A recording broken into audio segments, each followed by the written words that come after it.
Assalamualaikum warahmatullahi wabarakatuh. Kami dari kelompok 6 akan mempresentasikan hasil diskusi kami yaitu tugas terstruktur 1 pada mata kuliah sistem interaksi yaitu metode UCD pada sistem login untuk penduduk.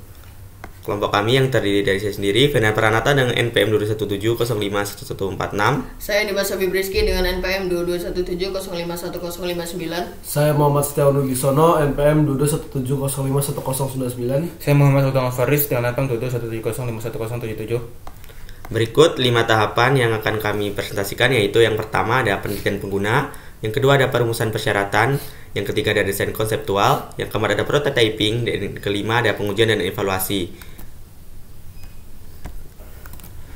Yang pertama ada penelitian pengguna. Yang metode dalam tahap ini metode survei instrumen kuesioner yang untuk mengumpulkan data dari penduduk. Survei dilakukan melalui Google Form dengan tujuan memahami kebutuhan. Langkah-langkah yang kami lakukan untuk user research adalah menyusun kuesioner. Kami membuat kuesioner di Google Form yang berisi berbagai pertanyaan. Berikut ini pertanyaannya: seberapa sering Anda menggunakan perangkat digital, seberapa sering Anda menggunakan sistem login, seberapa nyaman Anda menggunakan teknologi, dan seterusnya. Pertanyaan ini dirancang untuk memberikan wawasan yang lebih luas mengenai bagaimana pengguna berinteraksi dengan teknologi, serta mengidentifikasi kendala yang sering mereka hadapi. Yang kedua ada distribusi kuesioner. Setelah menyusun kuesioner, kami mendistribusikannya melalui WhatsApp kepada berbagai kalangan penduduk. Yang B adalah tools yang digunakan. Untuk penelitian ini, kami menggunakan Google Form sebagai alat utama untuk membuat dan menyebarkan kuesioner. Google Form ini dipilih karena fiturnya mudah digunakan, baik untuk tim penyusun kuesioner maupun responden yang mengisi. Yang C adalah dokumentasi hasil. Jadi ini ada gambar grafik hasil, yaitu ada usia, jenis kelamin, dan pekerjaan. Lalu berdasarkan hasil survei ini, berdasarkan gambar ini, hasilnya akan dijelaskan untuk poin kedua, yaitu perumusan persyaratan. Pada tahap ini, kami merumuskan persyaratan sistem login berdasarkan hasil survei. Tujuannya memastikan bahwa sistem yang dirancang memenuhi kebutuhan dan preferensi pengguna. Langkah-langkahnya itu yaitu menentukan kebutuhan fungsional. Yang kedua ada menentukan kebutuhan non-fungsional. Lalu selanjutnya akan dijelaskan oleh Fernanda. Tahap yang ketiga yaitu desain konseptual atau conceptual design, yaitu setelah persyaratan sistem ditetapkan, kami akan melanjutkan ke tahap desain konseptual, yaitu yang mencakup yang pertama ada wireframing.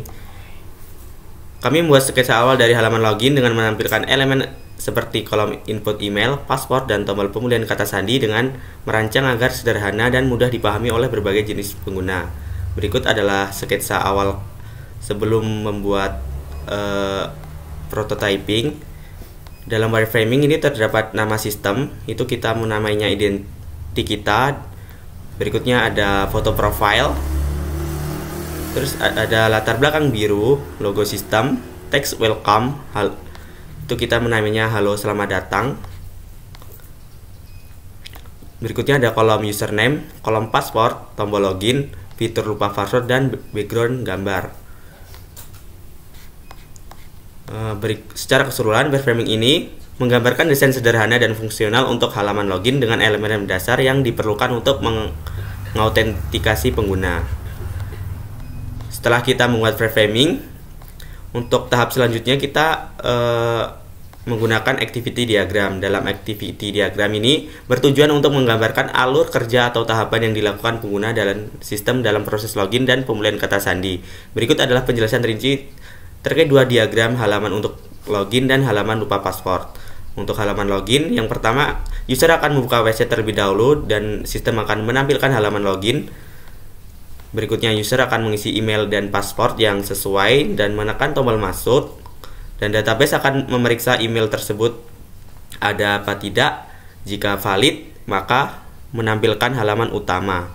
Kalau tidak, dia akan mengembalikan meng-email isi dan password yang sesuai. Untuk tahapan yang keempat, prototyping, akan dijelaskan Muhammad Setiawan Wibisono. Oke, yang selanjutnya adalah tahap keempat, yaitu prototyping. Di sini setelah kita membuat wireframe atau desainnya, kita akan membuat sebuah prototype interaktif yang memungkinkan pengguna dalam menguji antarmuka secara simulatif. Jadi adalah simulasi dari sistem yang telah kita buat, yaitu login penduduk. Di sini untuk tools yang kita gunakan yaitu adalah Figma, ya. Dan ini adalah dokumentasinya, dokumentasi dari simulasi login dari penduduk ini. Kita langsung aja ke demonya. Di sini kita diminta untuk memasukkan email dan password. Nah, di sini kita bisa ada fitur hide password. Jadi kalau kita buka icon berbentuk mata ini, maka dia akan menunjukkan show password ya. Jadi dia tidak meng-hide password kita. Nah, di sini kita coba masuk. Dan ini sebagai contoh aja kalau misalnya loginnya telah berhasil atau sukses. Nah, di sini semisal kita lupa password, telah disediakan fitur yaitu lupa password. Di bawah sini kita misalnya reset. Nah, di sini sistem meminta kita untuk menginputkan email yang telah terdaftar ke sistem atau ke database. Kita masukkan password email yang telah kita daftarkan sebelumnya. Di sini email kita adalah suryadi123. Nah, ketika kita kirim kode OTP ini, maka sistem akan mengecek database apakah benar email suryadi123 ini ada di dalam database. Dan ketika dia valid, maka sistem akan mengirimkan kode OTP-nya ke email dari Suryadi123 ini. Di sini kita kirim kode OTP dan lalu kita akan mengecek email kita apakah sudah masuk pesan dari sistem ini, yaitu berisi kode OTP. Di sini contohnya misalnya sudah terkirim kode OTP-nya dan kita langsung aja memasukkan kode OTP-nya. Nah, di sini contoh kode OTP-nya 476583. Langsung aja kita kirim kode OTP-nya. Nah, kalau dia valid, maka dia langsung ACC ke masukkan password baru. Jadi kita bisa memasukkan password yang baru. Ini merupakan permintaan dari user reset sebelumnya. Di sini kita masukkan password baru, contohnya itu Suryadi Tampan 123, dan dia meminta untuk menginputkan lagi, yaitu password barunya yaitu Suryadi Tampan 123. Nah, oke, kalau udah kita langsung konfirmasi aja dan akan ada pop-up yaitu password berhasil diubah. Nah, di sini kita sudah merubah password sebelumnya. Oke, untuk yang selanjutnya akan disampaikan oleh teman saya yaitu Dimas Habib Rizky. Udah. Oke, saya akan menjelaskan bagian pengujian dan evaluasi. Pada tahap ini kami melakukan pengujian terhadap sistem login yang telah dirancang untuk memastikan bahwa semua fitur berfungsi dengan baik serta sesuai dengan kebutuhan dan preferensi pengguna yang telah diidentifikasi pada tahap sebelumnya. Pengujian ini memiliki beberapa metode. Yang pertama yaitu pengujian fungsionalitas. Nah, pada pengujian fungsionalitas ini pada dasarnya adalah sama seperti yang diinginkan pengguna pada poin nomor 2 di atas. Kami melakukan uji coba skenario login biasa, reset password, dan penggunaan 2FA dengan berbagai kombinasi input pengguna. Selanjutnya ada pengujian kegunaan atau usability testing. Pengujian kegunaan bertujuan untuk mengukur kenyamanan pengguna dalam berinteraksi dengan sistem login.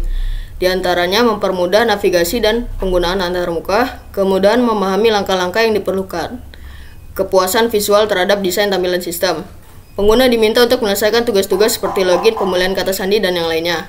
Selanjutnya adalah evaluasi kinerja, yang kami mendapatkan kesimpulan yaitu waktu respon sistem ketika pengguna melakukan login atau pemulihan kata sandi, efisiensi sistem dalam mengirim email reset password, kesesuaian tampilan antarmuka di berbagai perangkat, dan ukuran layar responsivitas. Dari hasil pengujian ini, kami mendapatkan beberapa poin. Yang pertama, fungsi login berjalan dengan lancar, pemulihan kata sandi, fitur ini bekerja dengan baik dan mudah. Kegunaan antarmuka, sebagian besar pengguna menyatakan bahwa tampilan antarmuka cukup mudah. Tampilan yang responsif. Selanjutnya ada feedback pengguna. Pengguna memberikan umpan balik positif terhadap fitur panduan langkah demi langkah yang dianggap sangat membantu, terutama bagi pengguna baru. Sekian dari saya. Sekian presentasi dari kami. Mohon maaf ada salah kata. Saya akhiri, wabillahi taufik walhidayah. Wassalamualaikum warahmatullahi wabarakatuh.